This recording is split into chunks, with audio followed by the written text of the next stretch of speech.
Praise lord. దేవాతి దేవునికి వందనాలు.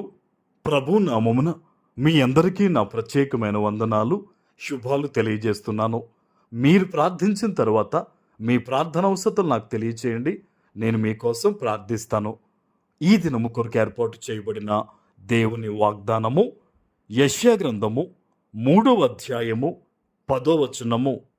మీకు మేలు కలుగునని నీతిమంతులతో చెప్పుము, వారు తమ క్రియల ఫలము అనుభవింతురు. దేవుని నామానికి మహిమ కలుగునుగాక.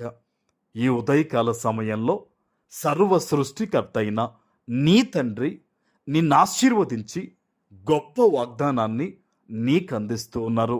హల్లెలూయా. నీకు మేలు కలుగునని నీతిమంతులతో చెప్పుమంటున్నాడు ప్రభు.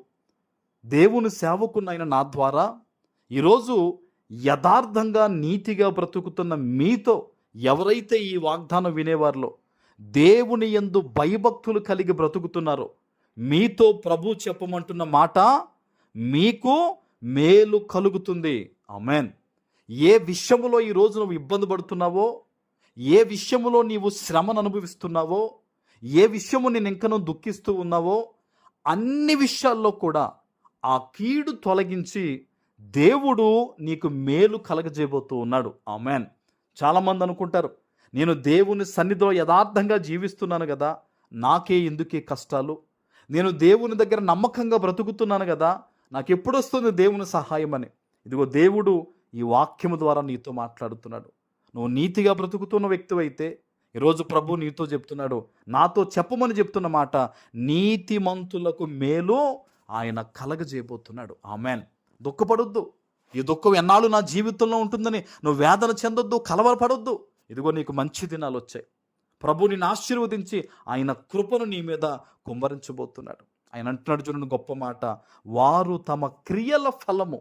నువ్వు ఏదైతే నీతిగా బ్రతుకుతూ దేవుని కోసం వాడబడుతున్నావో, ఏదైతే నువ్వు యథార్థంగా జీవిస్తూ నీవే ఒక వాక్యములాగా అనేక మంది ముందు బ్రతుకుతున్నావో, నీ క్యారెక్టర్ని కాపాడుకుంటున్నావో, నీ నోటిని పదిలిపరుచుకుంటూ ఉన్నావో, నీ కుటుంబాన్ని కుటుంబ ప్రార్థనలోకి నడిపిస్తూ ఉన్నావో, వ్యక్తిగత ప్రార్థన చేస్తున్నావో, ఇవన్నీ కూడా చూసిన దేవుడు నీతో మాట్లాడుతున్నాడు. ఈరోజు నీ క్రియల ఫలము నువ్వు అనుభవించబోతూ ఉన్నావు. నీ బిడ్డలకు దేవుడు మేలు చేయబోతున్నాడు. నీ సమస్తాన్ని దేవుడు ఆశీర్వదించబోతున్నాడు. దిగులు పడొద్దు, సంతోషముతో దేవుణ్ణి స్తుతించు. మీకు తెలుసా, స్తుతి నీ స్థితిగతులను మారుస్తుంది. ప్రార్థన నీ పరిస్థితుల్ని మారుస్తుంది. ఎవ్వరో నీ జీవితాన్ని మార్చడం కాదు. నువ్వు దేవుని సన్నిధిలో ఆయనను స్తుతించు, ఆయన దగ్గర నమ్మకంగా యథార్థంగా జీవించు, ప్రార్థన చేయి విశ్వాసంతో, నీ క్రియల ఫలాన్ని నువ్వు అనుభవించి తీరతావంతే. ఆమేన్.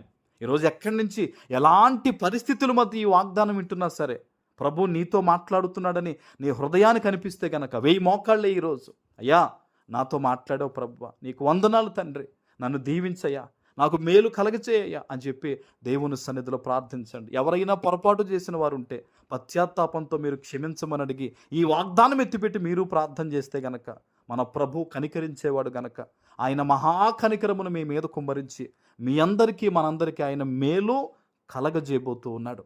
ఆమేన్. అట్టి కృప మీకు కలుగునుగాక. ఆమేన్. ప్రార్థన చేసుకుందాం. పరిశుద్ధుడా, ప్రేమ కలిగిన తండ్రి, మీకు వందనాలు. మీరిచ్చిన ఈ గొప్ప వాగ్దానం తండ్రి, ఈరోజు ఎంతమంది బిడ్డలు నాయన పశ్చాత్తాపంతో నీ సన్నిధిలో కన్నీరు విడిచి ఈ వాగ్దానమును తమ జీవితంలో నెరవేర్చమని ఈ ప్రార్థనలో ఏకీభవిస్తూ ఉన్నారో, కన్నీరు విడిచి ప్రార్థన చేస్తున్నారో, వారందరి జీవితంలో నెరవేర్చమని యేసు నామమున ప్రార్థిస్తున్నాను తండ్రి. ఆమేన్.